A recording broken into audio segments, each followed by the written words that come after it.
Assalamualaikum warahmatullahi wabarakatuh. Shalom, Om Swastiastu, Namo Buddhaya, salam kebajikan, salam sejahtera bagi kita semua. Perkenalkan, saya Arasinda Mulia Fajri, bertugas sebagai moderator pada pembahasan materi kali ini yang akan dibahas oleh kelompok 2. Materi yang akan kita bahas pada kali ini yaitu materi mengenai konsep diversifikasi, diversifikasi bisnis, fokus bisnis, dan kreativitas bisnis. Tentunya di sini saya tidak sendirian, saya bersama dengan rekan-rekan saya, yaitu ada Nabila Nurfitria, Lia Ayu Sukmawati, dan Aulia Cindy. Sebelum kita lanjut ke pembahasan yang lebih dalamnya, kita di sini akan membahas materi atau poin-poin apa saja sih yang akan dibahas dalam materi kali ini. Pembahasan yang pertama yaitu mengenai konsep diversifikasi. Yang kedua, keuntungan dan kerugian diversifikasi. Yang ketiga yaitu ada pengukuran diversifikasi. Yang keempat ada pengertian diversifikasi bisnis. Yang kelima ada jenis-jenis diversifikasi bisnis. Yang keenam ada resiko diversifikasi bisnis. Yang ketujuh ada proses manajemen risiko dalam diversifikasi. Yang kedelapan ada contoh tindakan pengelolaan risiko dalam diversifikasi bisnis. Yang kesembilan yaitu ada pengertian fokus bisnis. Yang kesepuluh ada pengertian, tujuan, dan jenis-jenis fokus bisnis. Yang ke-11 itu ada tantangan serta strategi dalam implementasi fokus bisnis. Yang ke-12 yaitu ada keuntungan dalam fokus bisnis. Dan yang terakhir ke-13 itu ada kreativitas bisnis. Lalu yang pastinya ada kesimpulan. Untuk pembahasan yang pertama yaitu mengenai konsep diversifikasi. Jadi ya teman-teman, diversifikasi ini merupakan salah satu strategi yang dilakukan perusahaan untuk memperluas usahanya, yaitu dengan cara membuka beberapa unit bisnis atau anak perusahaan itu dalam mini bisnis yang sama dengan yang sudah ada maupun dalam unit bisnis yang berbeda dengan bisnis inti perusahaan. Pengertian dari diversifikasi sendiri ini adalah sebuah praktek atau mempraktekkan, memvariasikan usaha, produk, investasi, jenis, aset, dan sebagainya untuk mengurangi resiko. Selanjutnya, materi yang kedua yaitu ada keuntungan dan kerugian diversifikasi. Keuntungan yang pertama yaitu mempunyai formasi modal yang fleksibel. Yang kedua yaitu dapat menciptakan dan memperluas keunggulan dari kekuatan pasar yang dimilikinya. Contohnya itu seperti pemotongan harga dan subsidi silang. Yang ketiga yaitu memperluas kelebihan aset khusus perusahaan dan yang lainnya. Selanjutnya, selain diversifikasi ini memiliki keuntungan, tentunya diversifikasi ini juga memiliki kekurangan ya teman-teman. Jadi kekurangannya atau kerugian dari diversifikasi ini yang pertama yaitu keuntungan diversifikasi akan menurun setelah ekspansi diantaranya atau setelahnya itu melewati range optimal. Kerugian yang kedua yaitu kesulitan dan biaya diversifikasi akan meningkat dalam beroperasi. Kerugian yang ketiga yaitu akan adanya pengurangan potensi keuntungan. Oke, selanjutnya ada pengukuran diversifikasi, di mana diversifikasi ini merupakan strategi pertumbuhan dengan cara memulai bisnis baru atau membeli perusahaan lain di luar produk atau pasar perusahaan sekarang. Entropi yaitu proksi dari strategi diversifikasi yang dilakukan oleh perusahaan. Nilai entropi itu dihitung dengan menggunakan formula sebagai berikut. Terus juga di mana di formula itu terdapat simbol N yang merupakan jumlah segmen bisnis, dan P merupakan nilai total aset perusahaan pada segmen bisnis I. Selanjutnya itu ada pengertian diversifikasi bisnis, di mana diversifikasi ini merupakan perusahaan memasuki pasar baru atau mengembangkan produk baru yang berbeda dari operasi inti yang ada. Kemudian juga tujuan diversifikasi ini itu mengurangi resiko dengan tidak bergantung pada suatu sumber pendapatan atau pasar tunggal. Diversifikasi bisnis ini dibedakan menjadi dua jenis, yaitu ada diversifikasi terkait atau related diversification, di mana perusahaan memperluas bisnis ke area yang masih memiliki keterkaitan atau sinergi dengan bisnis inti.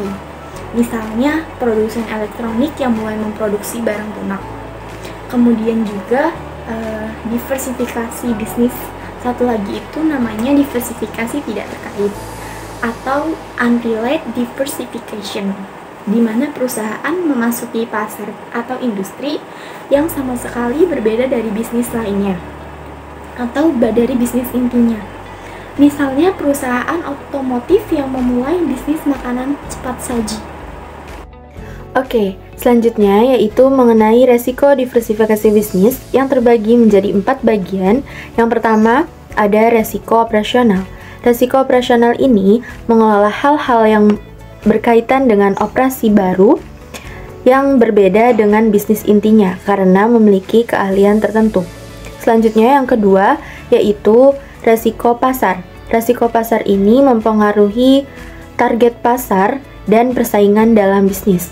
Selanjutnya yang ketiga, yaitu resiko keuangan. Resiko keuangan ini memerlukan modal yang besar untuk membuka perusahaan baru. Dan yang keempat, yaitu resiko manajemen. Karena banyaknya perusahaan, maka manajemen yang dibutuhkan juga akan banyak. Sesuatu yang akan diawasi, permasalahan yang akan dipecahkan juga berbeda-beda. Selanjutnya, yaitu mengenai proses manajemen resiko dalam diversifikasi yang terbagi menjadi 8 bagian. Yang pertama ada identifikasi resiko. Pertama-tama, kita akan mengidentifikasi resiko-resiko yang muncul dalam diversifikasi. Selanjutnya, yang kedua, kita menilai resiko melalui analisis SWOT. Yang ketiga, kita melakukan strategi pengelolaan resiko. Selanjutnya yang keempat, kita dapat menghindar dari resiko apabila resiko yang akan timbul nantinya lebih tinggi. Selanjutnya yang kelima, kita dapat menerima resiko dan kita juga dapat mengurangi resiko dengan mengambil asuransi. Selanjutnya, kita dapat melakukan transfer resiko melalui outsourcing. Dan yang terakhir, kita juga dapat melakukan implementasi dan pengawasan melalui strategi dalam diversifikasi. Materi selanjutnya yaitu contoh pengelolaan resiko dalam diversifikasi. Yang pertama, yaitu dengan penelitian pasar, dengan mengkaji pasar berdasarkan dinamikanya sebelum memasuki pasar baru. Yang kedua, melakukan pilot project atau uji coba pasar. Yang ketiga, melakukan aliansi atau kemitraan dengan cara bekerja sama dengan perusahaan yang sudah kompeten di bidang industri. Dan yang terakhir, melakukan pengembangan terhadap kreativitas dalam suatu bisnis. Selanjutnya, keuntungan diversifikasi bisnis yang dikelola dengan baik. Yang pertama, dapat mengurangi ketergantungan terhadap satu pendapatan atau pasar tunggal.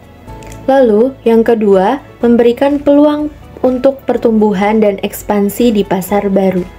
Yang ketiga, memanfaatkan sinergi dalam perusahaan yang berbeda untuk meningkatkan operasional dan keuntungan.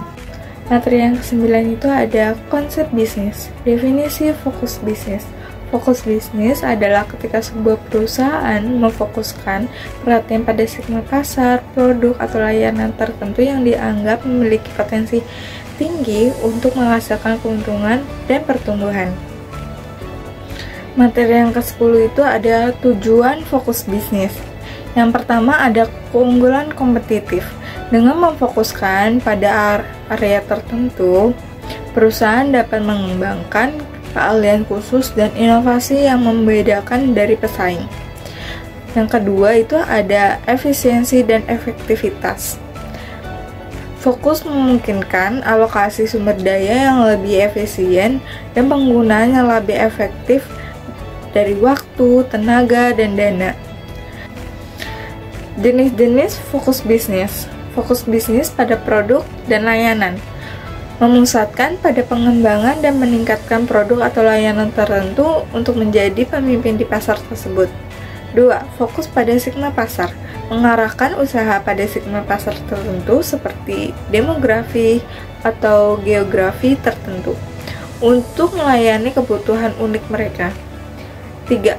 Fokus pada kualitas dan inovasi, mengutamakan kualitas produk atau inovasi teknologi sebagai pembeda utama dari kompetitor.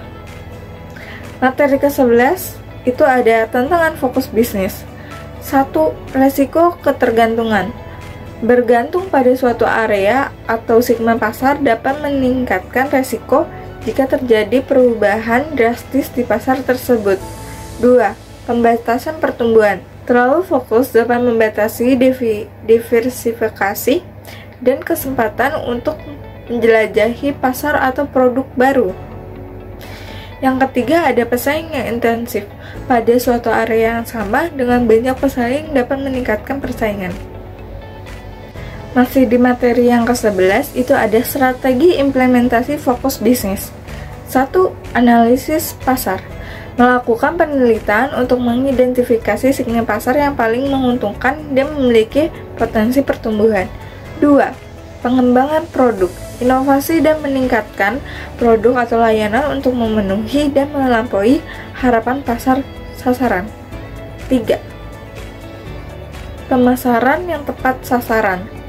Menggunakan kampanye pemasaran yang disesuaikan untuk mencapai audiens yang ditargetkan secara efektif. Pemasaran yang tepat sasaran menggunakan kampanye sasaran yang disesuaikan untuk mencapai audiens yang ditargetkan secara efektif. 4.